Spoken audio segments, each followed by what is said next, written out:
Ya, pemirsa, terima kasih Anda masih bersama kami di IDX First Session Closing. Pemirsa, neraca perdagangan Indonesia pada Januari 2025 kembali mencatatkan surplus sebesar 3,45 miliar dolar Amerika. Dengan capaian tersebut, maka neraca perdagangan Indonesia telah membukukan surplus selama 57 bulan berturut-turut sejak Mei 2020. Badan Pusat Statistik melaporkan neraca perdagangan Indonesia pada Januari 2025 mencatatkan surplus sebesar 3,45 miliar dolar Amerika atau naik 1,2 miliar dolar secara bulanan. Dengan capaian surplus pada Januari 2025, maka neraca perdagangan Indonesia tercatat membukukan surplus selama 57 bulan berturut-turut sejak Mei 2020.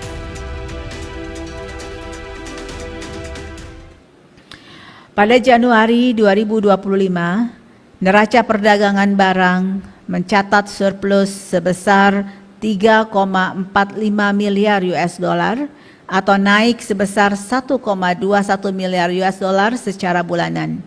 Dengan demikian, neraca perdagangan Indonesia telah mencatatkan surplus selama 57 bulan berturut-turut sejak Mei 2020. Surplus pada Januari 2025 ini ditopang oleh surplus pada komoditas non-migas. BPS menyatakan surplus neraca perdagangan Januari 2025 ditopang oleh surplus pada komoditas non-migas.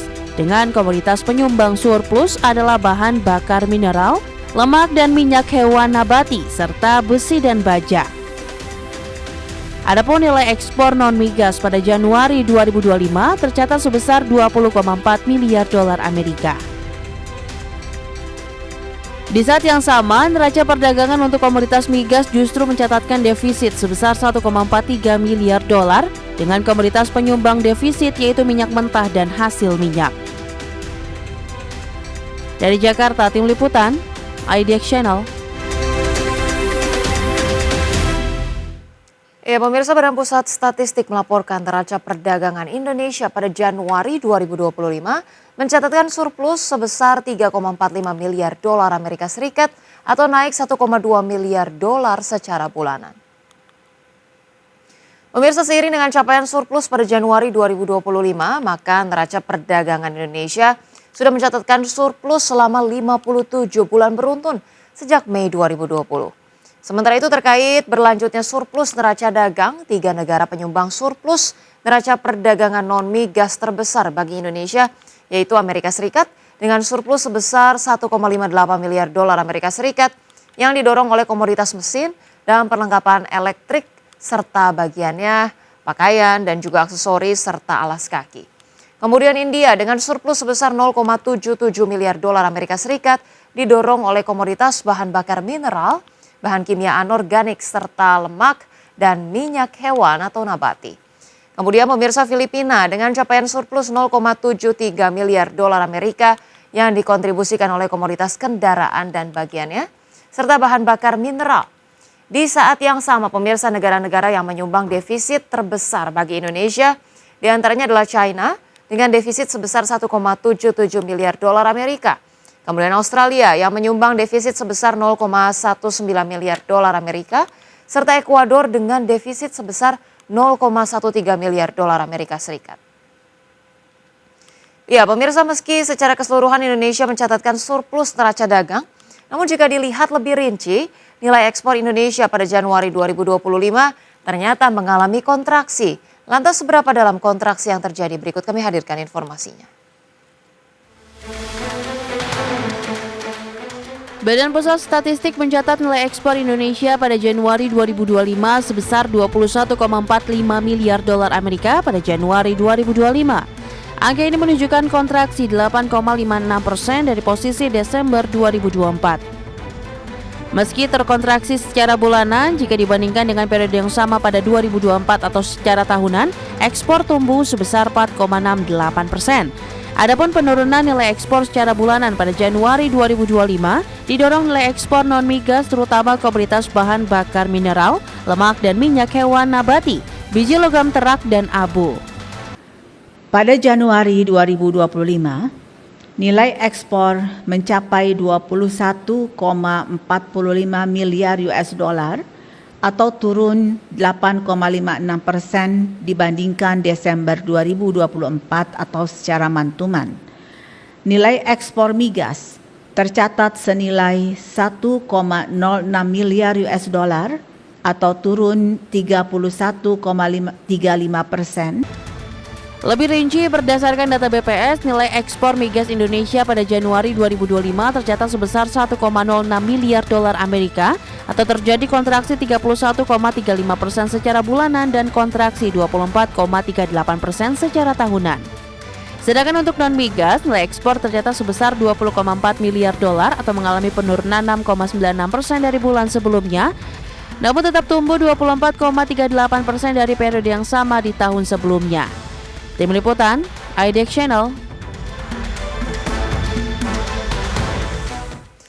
Pemirsa, Badan Pusat Statistik melaporkan kinerja ekspor komoditas unggulan Indonesia yakni batu bara, besi dan baja serta CPO dan turunannya tercatat melemah pada Januari 2025. Adapun 3 komoditas unggulan tersebut pemirsa memberikan share sekitar 28,08% dari total ekspor non-migas Indonesia pada Januari 2025 yang mencapai 20,4 miliar dolar Amerika Serikat, turun 6,96% dibandingkan Desember 2024. Secara rinci, pemirsa, nilai ekspor batubara pada Januari 2025 sebesar 2,17 miliar dolar Amerika atau turun 19,33% secara month to month dan turun 9,99% secara year on year. BPS menyebut ekspor batu bara pada Januari 2025 terjadi penurunan dari sisi volume dan harga, di mana penurunan ekspor batu bara terjadi ke China yang merupakan salah satu tujuan utama ekspor batu bara Indonesia.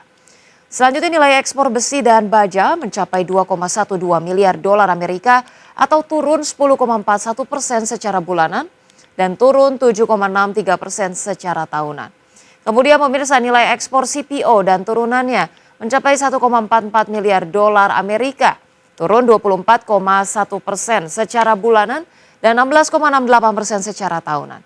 BPS menyebut faktor utama anjloknya ekspor CPO karena harga komoditas tersebut secara global sedang melemah. Adapun penurunan volume ekspor CPO dan turunannya ini terjadi pada mitra dagang Indonesia yakni India, Pakistan, China, Amerika Serikat dan juga Bangladesh. Nah, dari ekspor pemirsa kita beralih ke impor, di mana BPS juga melaporkan adanya penurunan aktivitas impor pada Januari 2025. Dan untuk mengetahuinya lebih jelas, berikut kita simak informasinya. Badan Pusat Statistik melaporkan kinerja impor Indonesia pada Januari 2025 turun 15,18% secara bulanan, hanya mencapai 18 miliar dolar Amerika. BPS menyatakan penyebab melemahnya impor pada Januari 2025 adalah karena sebagian komoditas impor yang mengalami penurunan. Selain itu, aktivitas industri juga disebut oleh BPS belum sepenuhnya pulih, dikarenakan terdapat periode libur panjang pada sebagian pekan di Januari 2025. Impor migas sebesar 2,48 miliar US dollar atau turun sebesar 24,69% dan impor non-migas senilai 15,52 miliar US dollar yang juga mengalami penurunan sebesar 13,43%. Bila dilihat berdasarkan penggunaan, impor barang konsumsi, barang baku atau penolong, dan barang modal kompak mengalami penurunan pada Januari 2025. Berdasarkan data BPS, impor barang konsumsi tercatat sebesar 1,64 miliar dolar Amerika atau turun 28,65% dari bulan sebelumnya. Kemudian impor bahan baku atau penolong senilai 13,04 miliar dolar atau turun 13,11% dan impor barang modal mencapai 3,91 miliar dolar Amerika atau turun 15,19%. Tim Liputan, IDX Channel.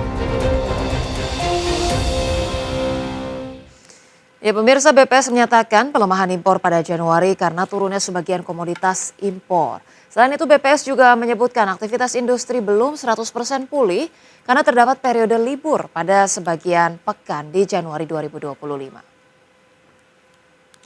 Sementara itu, Kepala Pusat Makroekonomi dan Keuangan Indef, M. Rizal Taufik Kurahman ini menilai bahwa penurunan impor Indonesia memberikan sinyal pelemahan industri manufaktur.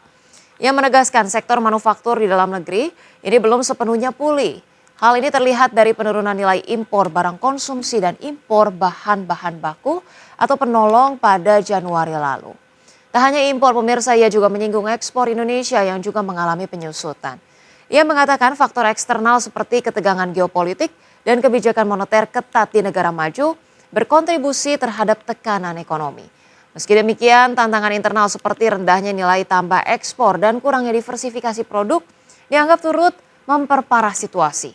Kedepan, pemirsa, pemerintah diminta lebih fokus pada transformasi ekonomi yang mendorong hilirisasi yang nyata dan juga memperkuat daya saing produk-produk manufaktur. Jika tidak, surplus perdagangan yang tercipta hanya bersifat semu karena lebih disebabkan oleh melemahnya impor, bukan dari peningkatan kinerja ekspor yang berkelanjutan. Yang jelas kita harapkan pemerintah ini tidak terus kemudian berpaku dan juga hanya berpuas diri dengan melihat neraca perdagangan yang surplus, tetapi juga kemudian lebih berfokus pada transformasi ekonomi dan yang lebih berkelanjutan dan juga berfokus pada hilirisasi serta daya saing dari industri perdagangan kita sendiri. Dan pemirsa, kita cukupkan informasi di segmen ini. Pastikan Anda masih bersama kami dalam IDX First Station Closing.